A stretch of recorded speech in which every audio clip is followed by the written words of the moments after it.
Hi there, Cosmic Family. My name is Yahlial, and I am here today to talk about the energies of the next week from February 2nd until February 8th. So, today, today is February 1st. We have the full moon in Leo. I already did a video talking about this. But from this event and on, we enter in this quantic corridor towards the first eclipse, the first solar eclipse in Aquarius, which is a new series. This means the first event that we experiment in the axis Aquarius, in the nodal axis Aquarius Leo. The nodes are the mathematical points where eclipses are activated. At this moment, they are North Node in Pisces and South Node in Virgo. But in July of this year, they are going to move to Aquarius and Leo respectively. And we always have an eclipse that is going to be the anticipation of the change of position.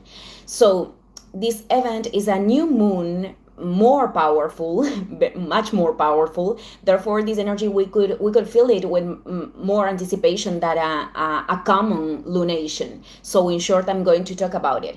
But I just simply wanted to remind you that eclipse seasons are processes that last more or less 8 weeks. This season is going to end on March 18th with the new moon in Pisces. And these are periods where we feel a quite strange energy, very different dreams with a lot of charge of information, download of information. Important events are occurring, endings and beginnings that are going to be linked with our purposes of incarnation and with lessons that we need to integrate. Being said that, we are going to notice that from this week we are going to have an increasing energy of Uranian and Aquarian energy. I mean, we have a lot of planets in Aquarius right now. Uranus and Aquarius are the same. But Uranus is one of the regions of Aquarius. And this week is going to awaken from its retrogradation. All the planets that right now are in Aquarius, when they are reaching the last degrees of this sign, they are going to create squares, tensions with Uranus. So yeah, it is very possible that you are going to experiment certain instability in the houses where you have these signs, because this is a re-evolutionary energy, changes, liberations in the collective level. This could be linked with popular uprisings, manifestations regarding economic topics, and also earth movements, specifically talking about Uranus in Taurus. So I'm going to explain more about this. Let's go in order. February 2nd, Mercury in Aquarius perfects its sextile with Chiron in Aries. Venus is going to do so 2 days after. They recently had this conjunction. So this speaks to us of this capacity to look in perspective to situations, to take certain distance, whether this is related with relationships or regarding something that we really desire to create, talking about Venus, or resources, or being able to make decisions that even they could produce certain level of insecurity, or whether those are initiatives that are making us feel invulnerable. There is this facility or easiness, I don't know if I'm inventing words, to detach from our emotions and doing the most evolutionary thing in the situation. This means that even if I feel uncertainty, or even if I have to deal with certain inner experience that is not comfortable, I'm going to take the direction that consciously I know that opens the path to other possibilities or to create the necessary changes. The next day, February 3rd, Uranus becomes direct in the degree 27 of Taurus. And this is big because this is the final end of Uranus in Taurus. Its passage ends on April 25th of this 2026. And it is not going to come back to this sign in 84 years. So most of us, we are not going to experiment this again. Every time that a transpersonal awakens from the retrogradation, we feel it a lot. But we have to add in here that we are going to have a lot of activations by personal planets the whole week, and it has a protagonic role in the next eclipse. So in first place, it is important to know that Uranus and Aquarius are energies that are overstimulating our nervous systems.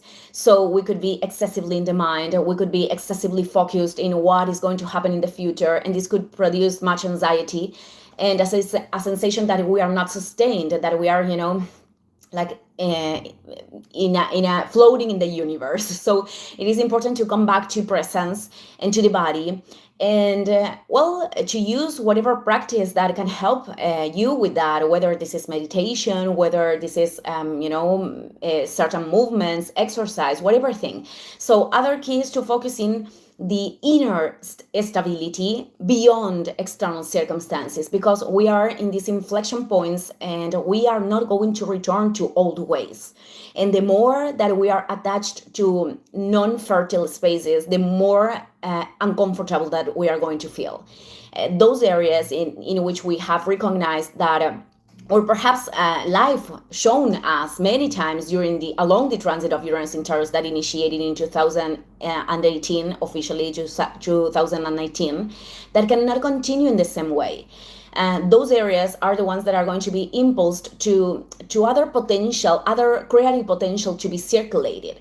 Whether because we cannot sustain ourselves in there anymore and we decide to give another step, or whether because cosmic intelligence produce events that are making explode those experiences so it can be enabled a higher movement.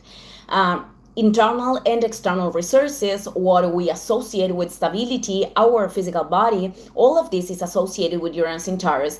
And it could be aspects that are shaked or shaken, I don't know the word right now, so we can awaken to do something different, or to what we need to surrender right now. I mean, the Uranian energy possesses this quality of unexpected, electrical. It is like the lightning. We don't know where it is going to fall, but in many circumstances, we can understand how those situations were actually stagnated, and people are sustaining themselves still there because they have fear to let go of. So on February 5th, we are going to the first tension that we are going to experiment with Uranus, because Mercury in Aquarius creates a square. And this could represent a news, a conversation, information, an understanding, or an idea that could be totally disruptive and that is indicating where we need to make the changes. For some people, this could generate much resistance because this is a shadow of Uranus in Taurus, resistance to change, even if it spent 7 years in here not wanting to live something that we know could generate this. So this energy could call us to break with something that has accompanied us for a long while, a long time. Whether this is a structure, a relationship, or a dynamic where we were accustomed, but that this doesn't have fertility, or we are not giving value to ourselves in those spaces, because Venus is going to repeat this transit, this square, days after, on February 8. So other people perhaps are not experimenting this with resistance. I am referring that we are talking about decision that they wanted to take, and even if they feel uncertainty, they are doing the best, for everyone, that what can really contribute. And because of the presence of Venus, some people could put to work certain resources that they didn't use before to open themselves to generate their sustenance in a different way. In other cases, could be that people are not understanding in the whole why situations are occurring that way. So this is about letting go of the control, and knowing that they are going to understand, that you are going to understand. Many times the greatest liberation that is required is a perception of reality. Anyways, all the movements are essential, are here to create a greater freedom and to create the environment that is required for us to open to those new opportunities that are very, very accompanied of the next eclipse. The other day, on February 6th, Mercury moves out from Aquarius and enters Pisces. From this transit, I'm going to talk more later, because here is where Mercury is going to make the first retrogradation of the year. Mercury in Pisces is a position that connects us profoundly with our sensitivity, our intuition. It is increased this capacity of reading and feeling energetically our environment, also connecting with creative ideas, specifically in the in artistical areas, or if you have contact with other symbolic languages. And there is this possibility to observe experiences or other people from a more compassive, loving, and empathetic perspective. But also it has its shadows, and they could be confusing these qualities with not expressing boundaries. Also could be a transit where there is an emphasis in, where we should put emphasis in transmitting or communicating things with clarity, because we cannot expect other people understanding us telepathically. That this could give place to confusions, and vice versa, seeking clarity in situations or conversations instead of, staying with a idealized expectation of what do we want to believe or what I want to think, because later we could find that those expectations are not accomplished.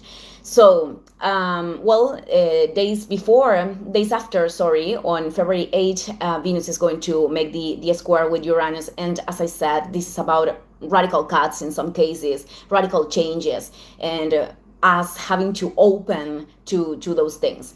Thank you, everyone. See you in the next video. Ciao, ciao.